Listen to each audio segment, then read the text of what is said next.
Hello बच्चों, कैसे हैं आप।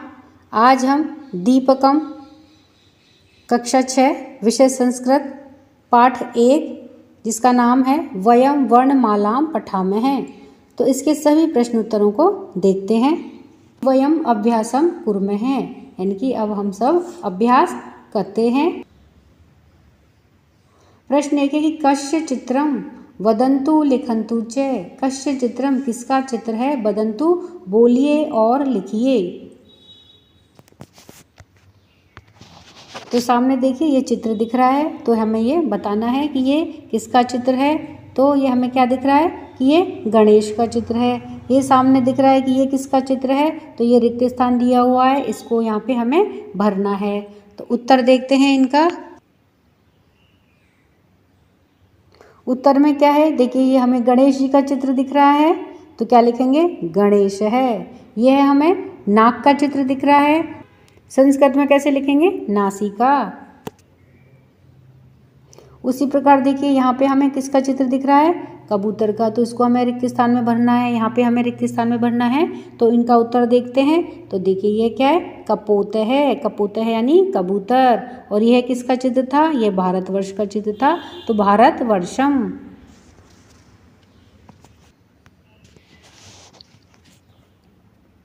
ये देखिए हमें इनका चित्र दिख रहा है, तो ये जिनका भी चित्र हमें दिख रहा है यहाँ सामने रिक्त स्थान में भरना है, ये हमें रिक्त स्थान में भरना है।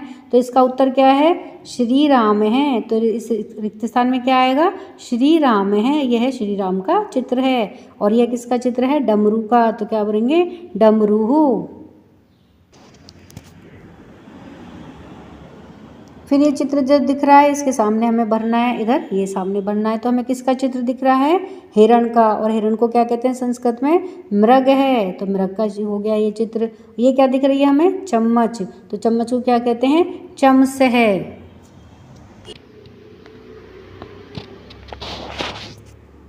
इनके आगे रिक्त स्थान में हमें भरना है कि ये किसके चित्र हैं। तो देखिए ये किसका चित्र है, यज्ञ है। यज्ञ का चित्र है, हवन करते हैं, तो ये क्या कहलाता है, यज्ञ है, यज्ञ का चित्र है। और ये किसका चित्र दिख रहा है हमें, पैर का, तो पैर को क्या कहते हैं संस्कृत में, पाद है।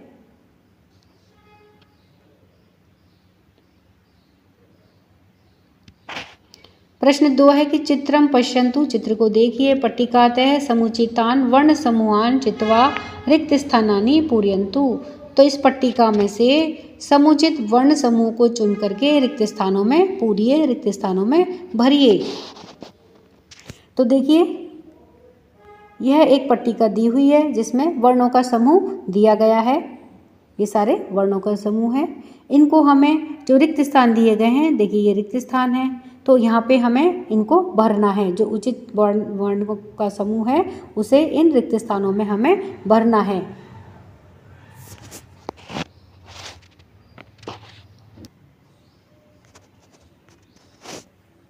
देखिए यहाँ पे रिक्त स्थान में क्या आया है, पंकजम।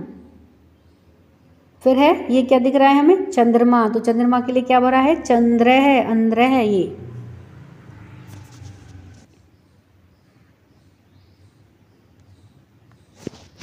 उसी प्रकार से यहाँ पे देखिए हमें हाथी की सूंड दिख रही है, तो यहाँ रिक्त स्थान में भरनी है। यहाँ पे इसके आगे का जो भाग है वह रिक्त स्थान में भरना है।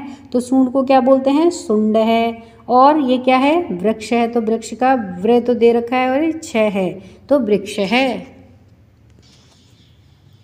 फिर देखिए ये जो चित्र हमें दिख रहे हैं, इन दोनों की जगह हमें रिक्त स्थान में भरना है। तो हमें किसका चित्र दिख रहा है, दांतों का, तो दांतों के लिए क्या भरेंगे, दंता।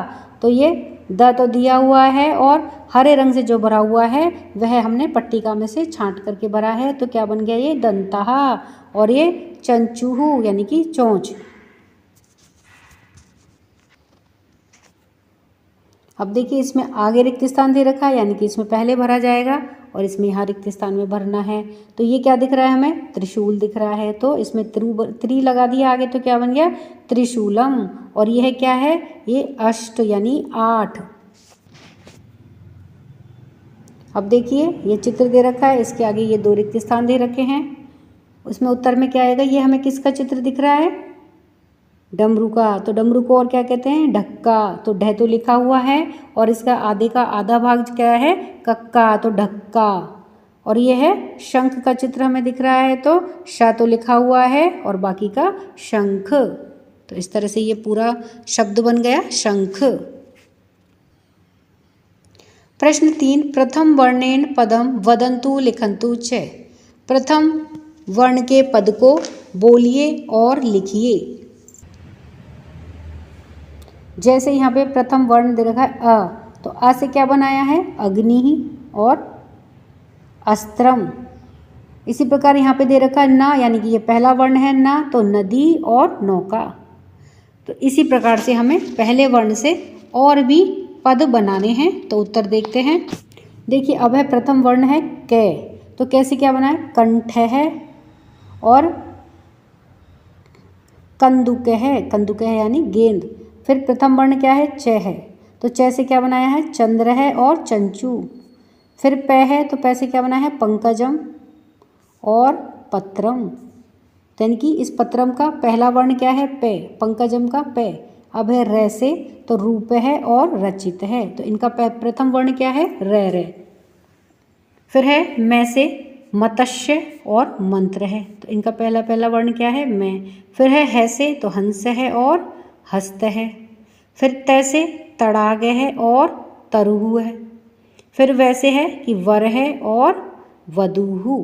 तो इन सबका प्रथम वर्ण क्या है, जिनसे ये शब्द शुरू हो रहे हैं वही इनके प्रथम वर्ण हैं। प्रश्न 4, स्वपरिवारस्य सदस्यानां पूर्णनामानि लिखन्तु। स्वपरिवारस्य यानी कि अपने परिवार के सदस्यों के पूर्ण नाम लिखिए।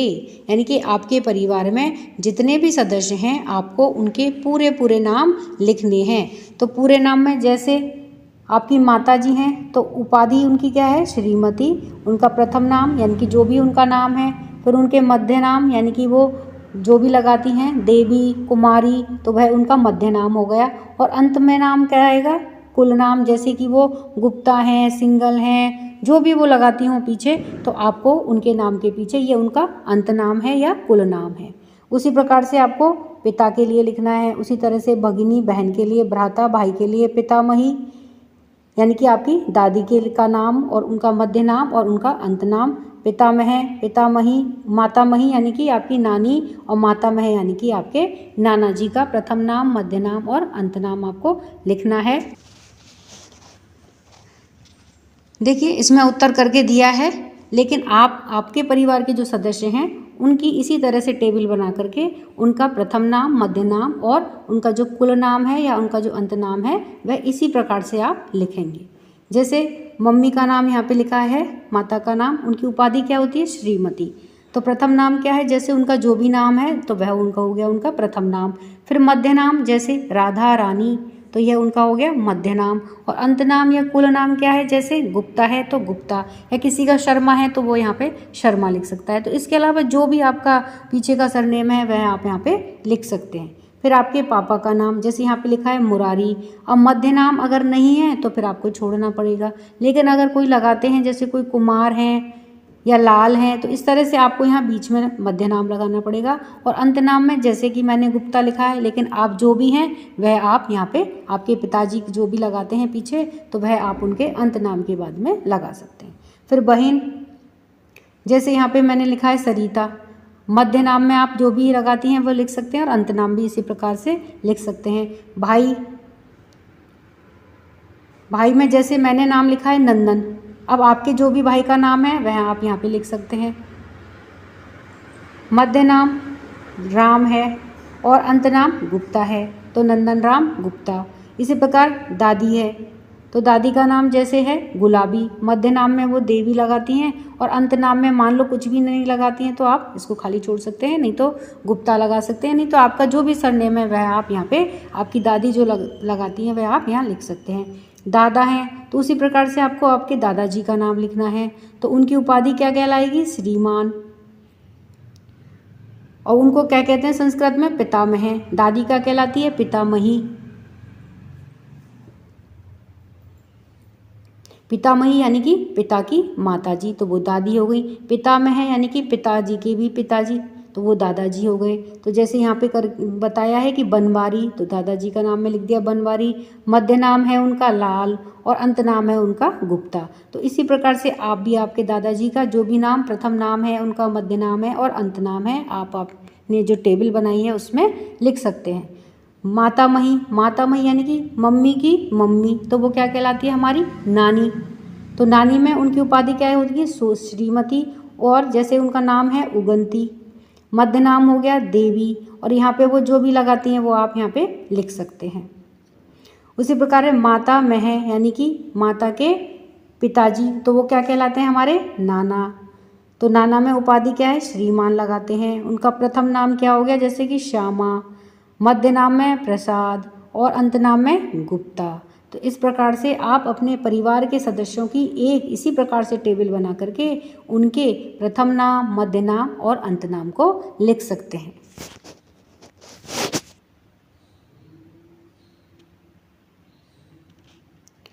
प्रश्न 5, कक्षाया शिक्षकाणां च पूर्ण नामानि लिखन्तु, यानी कि कक्षा के शिक्षकों के सभी पूर्ण नाम लिखने हैं।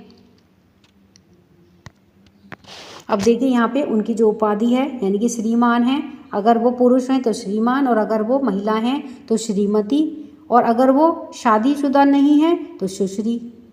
उनका प्रथम नाम लिखना है, उनका मध्य नाम लिखना है और उनका अंत नाम लिखना है। तो ये आप अपने क्लास के जो शिक्षक हैं उनसे पूछ करके भी लिख सकते हैं। अब इसका उत्तर देखते हैं। देखिए उत्तर में क्या आएगा क्लास में, जैसे श्रीमती, तो वो क्या है, महिला है, तो उनकी उपाधि क्या होगी, श्रीमती होगी। प्रथम नाम जैसे उनका रमा है, मध्य नाम क्या हुआ, देवी है, और अंत नाम है जैसे वो शर्मा लगाती हैं तो शर्मा। फिर उपाधि में श्री यानी कि कोई पुरुष हैं शिक्षक। देवी प्रथम नाम हो गया, सहाय मध्य नाम हो गया, और मीणा यानी कि देवी सहाय मीणा, प्रथम नाम मध्य नाम और अंत नाम।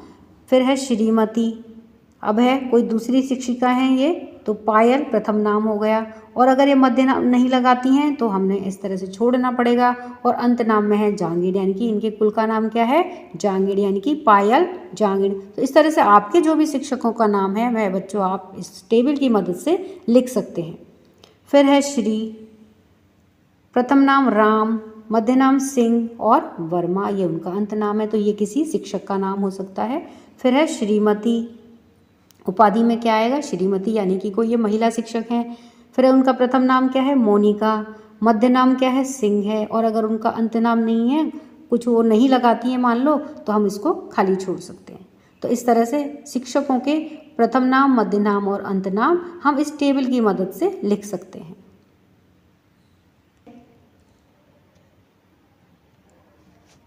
प्रश्न 6, मित्राणाम पूर्ण नामानि लिखन्तु, यानी कि मित्रों के पूरे नाम लिखने हैं। तो देखिए यहाँ पे प्रथम नाम, मध्य नाम और अंत नाम दिया हुआ है। तो आपके जो भी मित्र हैं आप उनको जिस नाम से पुकारते हैं तो उनका प्रथम नाम, मध्य नाम और अंत नाम आपको लिखना है।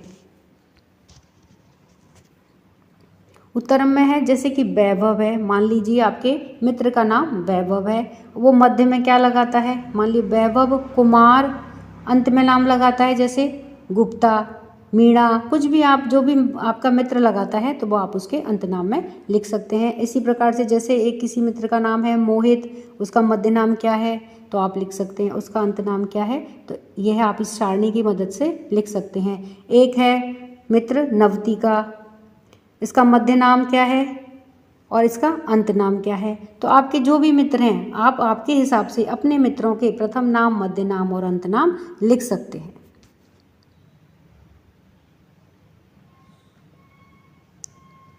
अब योग्यता विस्तार है, योग्यता का विस्तार। वर्णानाम षट उच्चारण स्थानानि, यानी कि वर्णों को उच्चारण करने के 6 स्थान हैं।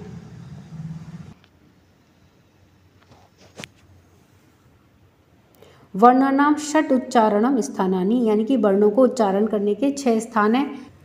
तो देखिए सबसे पहले दे रखा है नंबर 1 पे कंठ, यानी कि गले से। फिर नंबर 2 पे दे रखा है तालु से। नंबर 3 पर है मूर्धा। नंबर 4 पर है दंत है। नंबर 5 पे है ओष्ठ और नंबर 6 पे है नासिका, यानी कि ये 6 जगह हैं हमारे मुंह के अंदर जहाँ से कि हम वर्णों का उच्चारण करते हैं। अब देखिए नंबर 1 पे देखा कंठया वर्णः, यानी कि कंठ से बोले जाने वाले वर्ण, यानी कि जो वर्ण हमारे कंठ में से निकलते हैं वो कंठया वर्ण कहलाते हैं। जैसे अ, आ, क, ख, ग, घ, अण। आप इन वर्णों को बोल करके देखिए, आपको पता चलेगा कि ये वर्ण आपके कंठ में से आ रहे हैं। ह, अह, तो ये कहाँ से आते हैं वर्ण? हमारे कंठ में से इनकी आवाज़ आती है, तो ये कंठया वर्ण कहलाते हैं। फिर नंबर 2 पे है तालव्य वर्ण। तालव्य वर्ण यानी कि तालु जिसमें स्पर्श होती है, जहाँ पर जीभ हमारी तालु से स्पर्श होती है, वो तालव्य वर्ण कहलाते हैं, यानी जिसमें हमारा तालु उपयोग में आता है। जैसे ई, च, छ, ज, झ, अण, य, श। आप इन वर्णों को बोल करके देखिए, उच्चारण करके देखिए, तो आपको ये तालु से स्पर्श करते हुए दिखेंगे, जिसमें हमारी जीभ जो है वह तालु से स्पर्श करती है, तो ये तालव्य वर्ण कहलाते हैं या तालु वर्ण कहलाते हैं।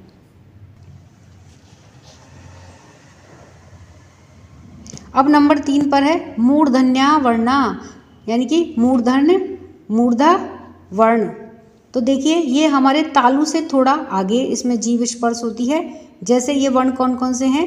री, ट, ठ, ड, ढ, ण, र और श, यानी कि इसमें हमारी जो जीभ होती है वह थोड़ी सी तालु वाले वर्णों से थोड़ी आगे स्पर्श करती है तालु से, तो ये मूर्धा वर्ण कहलाते हैं। अब नंबर 4 पर है दंतयः वर्णः।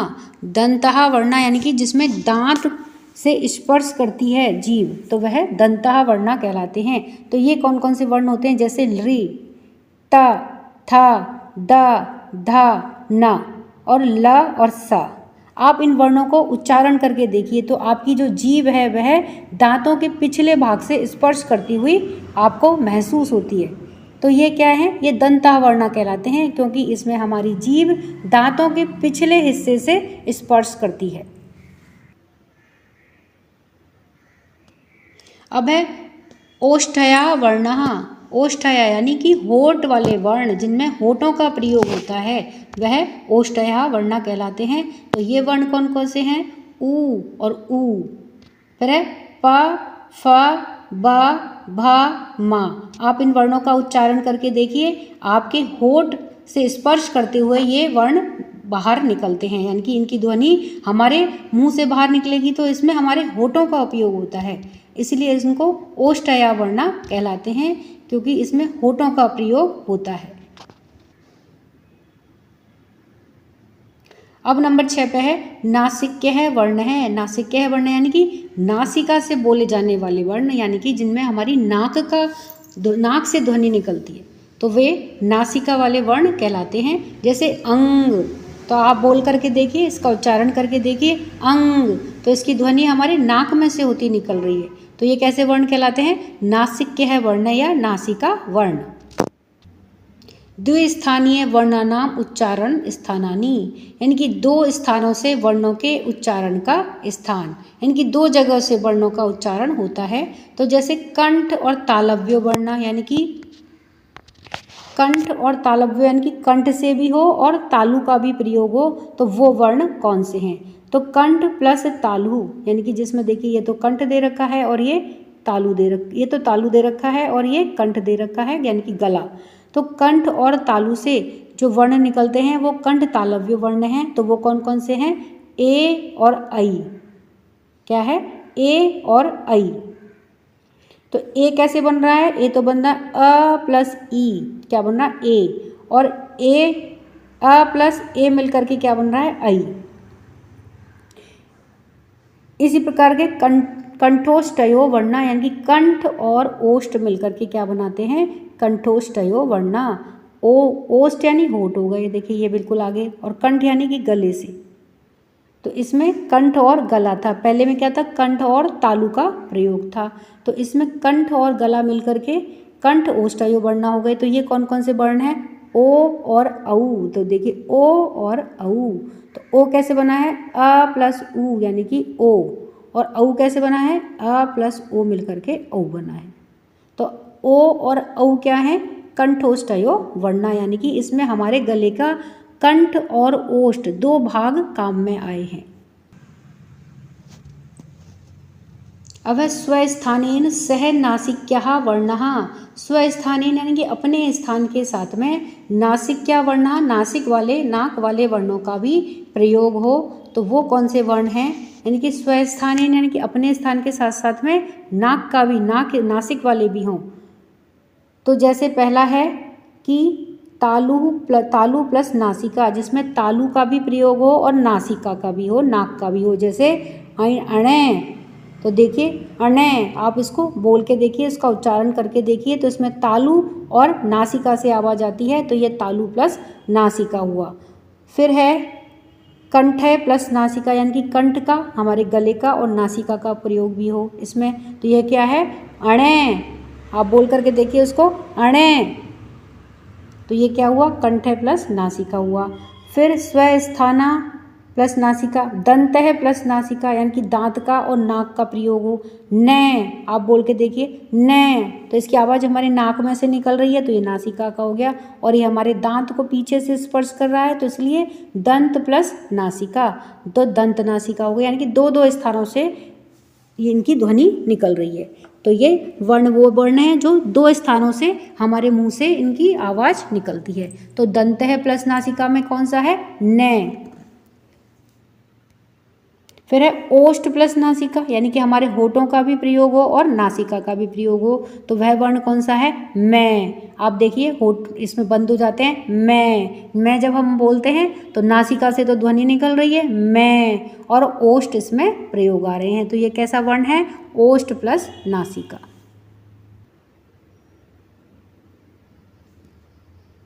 फिर दंतोष्ठ है वर्ण है, यानी कि दांत और होठ वाले वर्ण हैं। तो देखिए ये दंत दे रखे हैं, ये दंत है और ये ओष्ठ दे रखे हैं।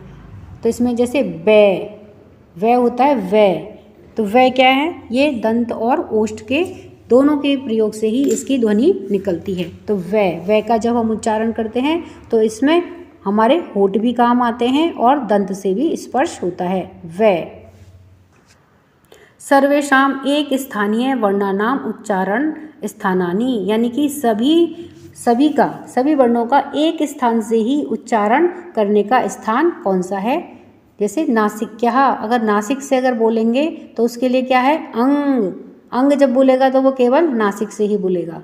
इसी प्रकार तालव्य यानी कि तालु से कौन सा बोलेगा? तो तालव्य में क्या है? यानी कि तालु जिसमें प्रयोग हो रहा है, तो देखिए वो में ई। अब है च, छ, ज, झ, फिर है य और श। तो देखिए इसमें हमारी तालु से हमारी जीभ स्पर्श कर रही है, तो ये तालव्य वर्ण हो गए।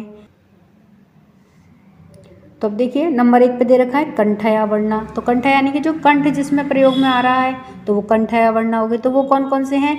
आप इनका उच्चारण करके देखिए, अ, आ, क, ख, ग, घ, और एक है ह और आहा। इन सब की ध्वनि हमारे कंठ में से होती हुई आ रही है, तो ये कैसे वर्ण है? ये कंठया वर्ण है, यानी कि इसमें हमारी जीभ तालु से कहीं पर भी स्पर्श नहीं कर रही है। अब नंबर 3 पर है मूर्धन्य। तो इनमें कौन कौन से वर्ण हैं? री, ट, ठ, ड, ढ, र और श। तो देखिए ये सभी वर्ण जो हैं हमारे टा, आप जब इसका उच्चारण करेंगे तो आप देखेंगे कि ये हमारे ऊपर तालु से इसमें हमारी जीभ स्पर्श कर रही है, तो ये कैसे हुए? मूर्धन्य वर्ण हो गए। फिर नंबर 4 पर है दंतया, यानी कि जिनमें हमारे दांत से हमारी जीभ स्पर्श करती है, तो वो दंतया वर्ण हो गए। तो इसमें है लरी, फिर है ता, थ, द, ध, ल और स। इन सभी में हमारी जीभ दांतों से स्पर्श करती है, तो ये दंतया वर्ण हो गए। फिर है ओष्ठया, यानी कि जिसमें हमारे होठों का प्रयोग होता है, यानी कि हमारी जीभ मतलब हमारे होठों से ध्वनि निकलती है, तो वो वर्ण कौन कौन से हैं? ऊ, फिर प, फ, ब, भ, म। तो ये वर्ण कौन कौन से हैं? देखिए प, फ, ब और भ, ये 4 वर्ण यहाँ पे दे रखे हैं। तो ये हमारे ओष्ठ वर्ण हैं। तो ओष्ठ वर्ण कौन कौन से हो गए? उ और ऊ, फिर प, फ, ब और भ। जब हम इनको बोलेंगे तो हमारी होठों से ध्वनि निकलती है, हवा निकलती है, तो ये ओष्ठ वर्ण कहलाते हैं। अब है परियोजना कार्यम कैमे प्रथम पाठ है विहाय अस्मिन् पुस्तके आगतानां दशानां संयुक्त व्यंजन पदानां संग्रहण कुर्वन्तु तेषां वर्ण वियोगः अपि कुर्वन्तु यथा। यानी कि प्रथम पाठ को छोड़ करके इस पुस्तक में आए हुए आगे 10 संयुक्त व्यंजन पदों को संग्रहण करिए और उनका फिर वर्ण वियोग करिए, यानी कि वर्ण विच्छेद भी करिए। जैसे कि वृक्ष है, वृक्ष का दिया हुआ है, तो वृक्ष का वर्ण वियोग कैसा होगा? वृक्ष द्वितीय पाठ से लिया गया है, तो वृक्ष है यानी कि ये द्वितीय पाठ से लिया गया है, तो इसका वर्ण वियोग कैसे है? व ऋषि व्र हो गया, क श अ, तो ये क्षत्रिय बन गया, और आहा ये देखिए विसर्ग लगा दिया, तो वृक्ष है। अब है वैद्या, ये वैद्या कहाँ से लिया है? द्वितीय पाठ से लिया है, तो वैद्या में वे प्लस ऐ प्लस दे प्लस ये प्लस आ, तो वैद्या, इनका वर्ण विच्छेदन कर दिया है। अब है गय कि चित्राणि ध्यानेन पश्यन्तु, चित्र को ध्यान से देखिए। शिक्षकस्य सहायेन एतेषां चित्राणां वैशिष्ट्यं लिखन्तु, शिक्षक की सहायता से इन चित्रों में कुछ विशिष्ट लिखिए। जैसे कुक्कुटः बेरौती, अब देखिए उ है तो ए का मात्रा ह्रस्व, जैसे हर्ष स्वर है ये, यानी कि बहुत जल्दी से बोलता है। हर्ष का मतलब होता है शीघ्र बोलने वाला। उ ए का मात्रा हर्ष है, उ ये थोड़ा सा समय लगा के बोलता है, तो ये 2 मात्रा वाले हुए, तो ये दीर्घ स्वर हुआ। उ कैसा है? दीर्घ स्वर है, क्योंकि ये थोड़ा सा समय लगा के, यानी कि ये दुगना समय लगाता है। एक मात्रा वाले शब्द की तुलना में ये दुगना समय लगाता है, इसलिए द्विमात्रे होता है और ये दीर्घ स्वर है। फिर है ऊ, तो ऊ में ही देखिए 3 तरह के हो गए, एक तो ऊ, एक है ऊ और एक है ऊ, तो ये प्लुत स्वर होते हैं, यानी कि ये तिगुना समय लगाते हैं बोलने में, तो ये तिस्र मात्रा वाले हो गए, यानी कि इसमें 3 गुना ज़्यादा समय लगता है इनको बोलने में, तो ये प्लुत स्वर होता है। फिर है नंबर 1 पे कि चास है नीलकंठ विरौती, तो देखिए एक मात्रा का, यानी कि ये कितनी आवाज़ देता है, ये कैसे बोलता है? बस इतना ही बोलता है, हर्ष, यानी कि बहुत जल्दी से बोल देता है, तो एक का मात्रा। वायस है काके है बेरौती, तो कौवा कैसे बोलेगा? तो थोड़ा दीर्घ बोलता है, तो ये द्विमात्रा का हुआ। अब है नंबर 3 पर शिखी या मयूर है के काम करोती, अब मयूर कैसे करती है? तो देखिए तिस्र मात्रा यानी कि प्लुत है, यानी कि मयूर जो बोलती है तो वो बहुत तेजी से बहुत देर तक बोलती है, तो इसके बोलने में ज़्यादा समय लगता है, तो ये 3 मात्रा का हुआ, अर्थात ये तिस्र मात्रा का हुआ, तो यह है प्लुत स्वर आएगा।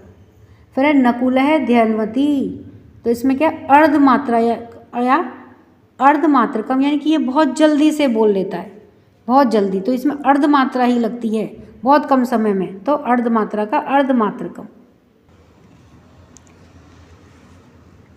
तो इस तरह से बच्चों हमने प्रथम पाठ के सभी अभ्यास कार्य को देखा है। वीडियो पसंद आने पर वीडियो को लाइक करें, शेयर करें। चैनल पर नए हैं तो सब्सक्राइब करना ना भूलें। मिलते हैं नए वीडियो में। इसी के साथ धन्यवाद।